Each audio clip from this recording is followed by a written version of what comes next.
from the most watched station in Central Texas. This is KWTX News 10. The confirmation hearing is underway for President Trump's U.S. Supreme Court pick. It's a decision both sides say could shape the nation's top court for decades. Our Washington reporter, Alana Austin, interviewed both senators from Texas today, and she is live now in our Washington, D.C. bureau. Alana?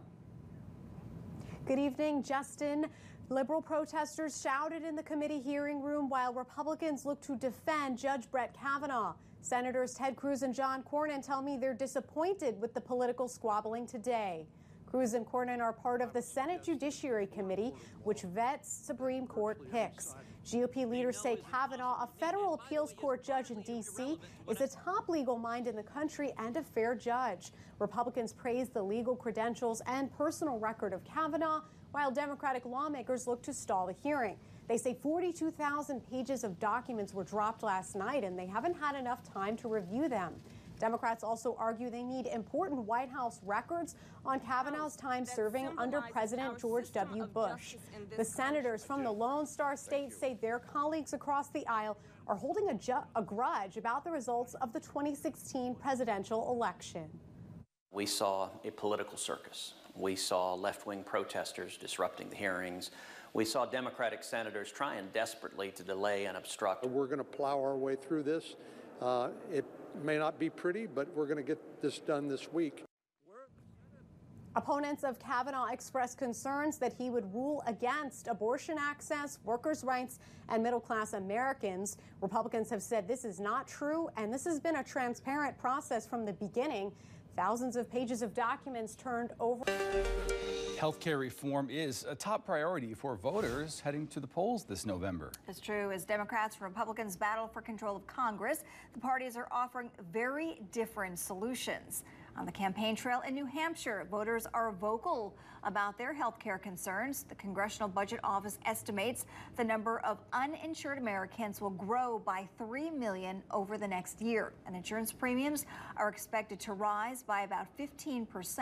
Republican Lynn Blankenbecker is running for Congress in the state's 2nd district, and she favors increased competition and transparent pricing. And Democrat Mindy Messmer is campaigning for votes in New Hampshire's 1st district. She argues single-payer health care will cut down on high out-of-pocket costs.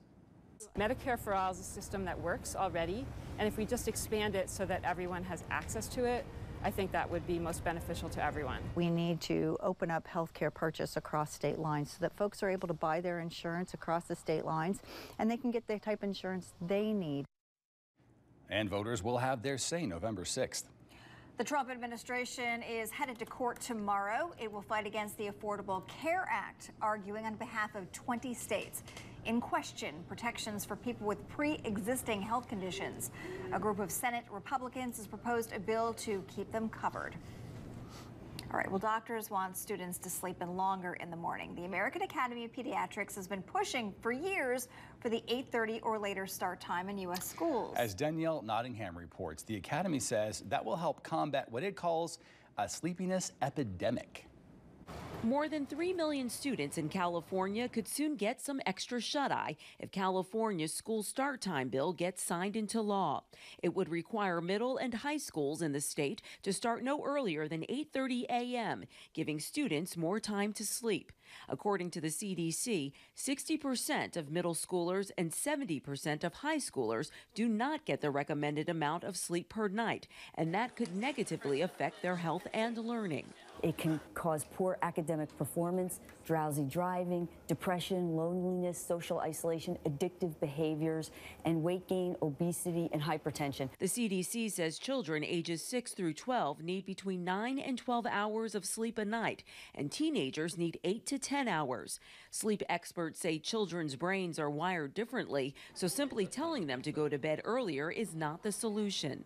Melatonin gets released later in children, and also the pressure to fall asleep is less, so it's harder for them to fall asleep at night.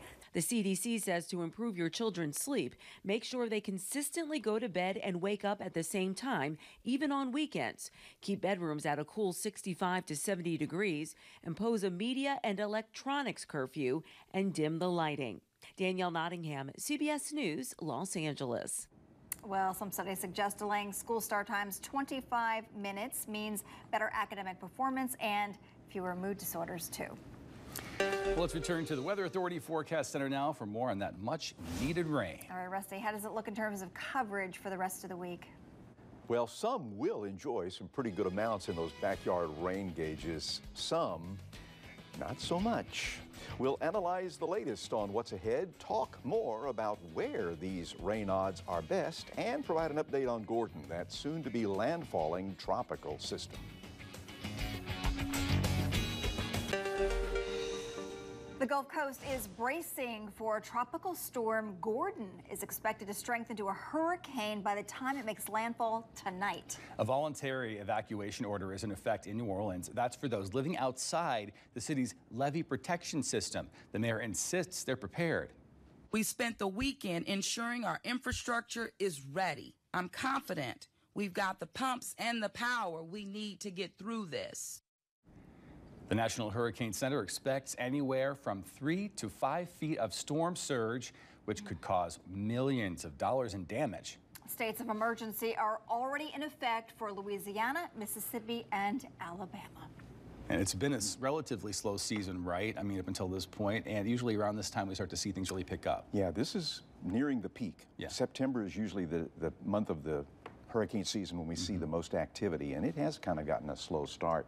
And I want to say, too, that it's possible that this might not make hurricane status because, as you'll see here, it's getting precariously close to the Gulf Coast. We're taking you back 24 hours when the storm was just leaving the west coast of Florida, but look how quickly it has traversed the Gulf of Mexico on a direct path that is taking it right to the Mississippi coast. It is now less than 100 miles southeast of Biloxi and is still a tropical storm with winds of 70 miles per hour. Because of the fast forward momentum, again, it may remain a tropical storm.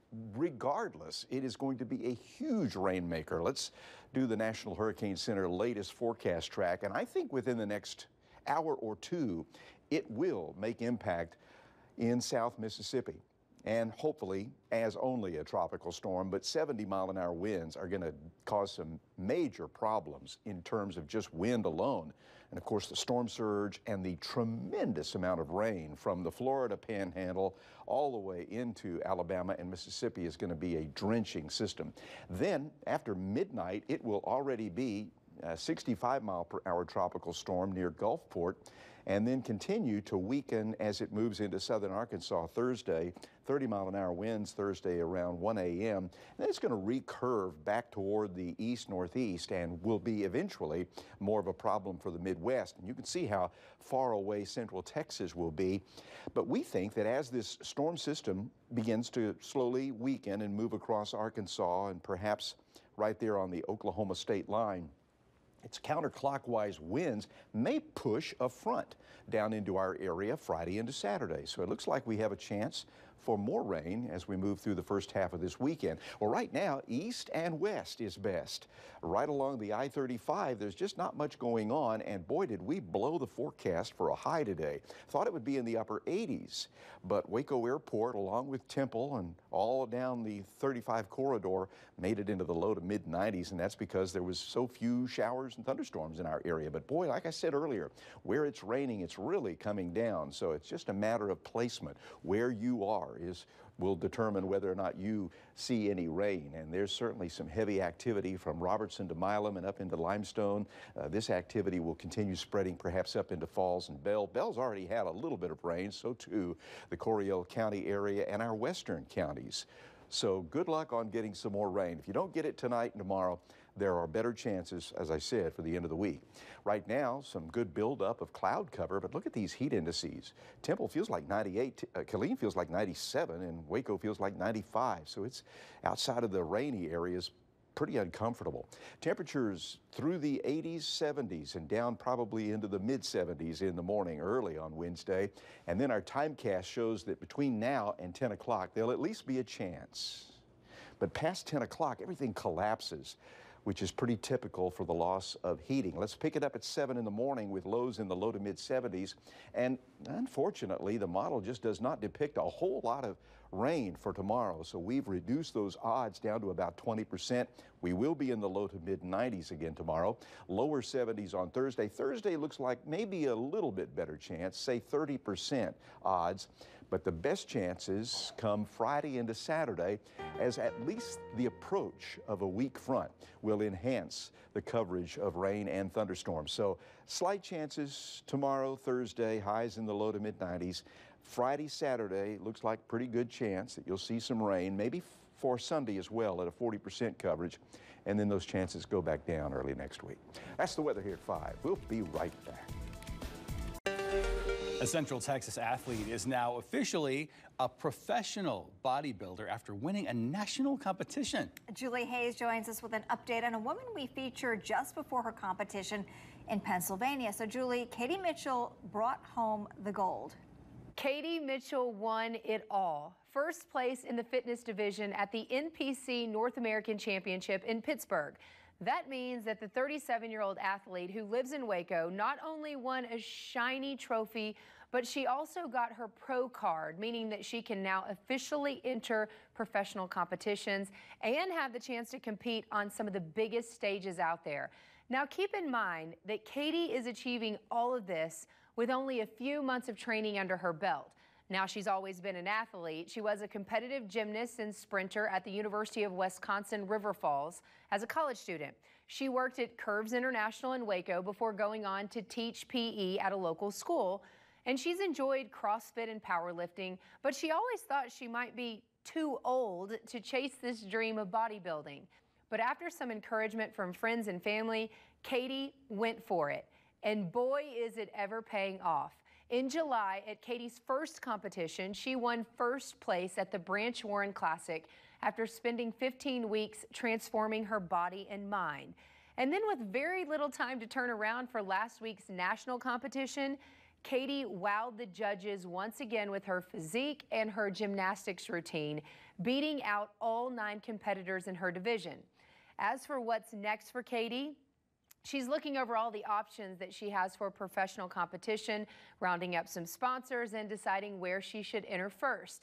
She's got her long-term goal set on making it to Olympia. That is the competition which is essentially the Olympics of bodybuilding. But as for right now, Katie said she's taking a week off to rest, adding that she's already had pizza and a few donuts to celebrate the big win, which, Katie, I think we all can agree you deserve. Congratulations on your big win. Reporting for today's Tell Me Something Good, I'm Julie Hayes. Some real aggressive music here. Yes, this, I know. It was very dramatic. Well, it's a case of the haves or the have-nots as far as the rain is concerned right now. Interstate 35 corridor kind of quiet, but either side, yeah, there's some rain going on. It's all drifting to the north-northwest, so if you're maybe lucky, you'll get a good shower between now and 10 o'clock tonight.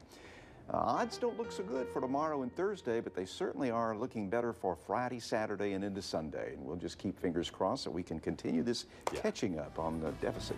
All right, thank you, Rusty. Thank you for joining us. See you soon.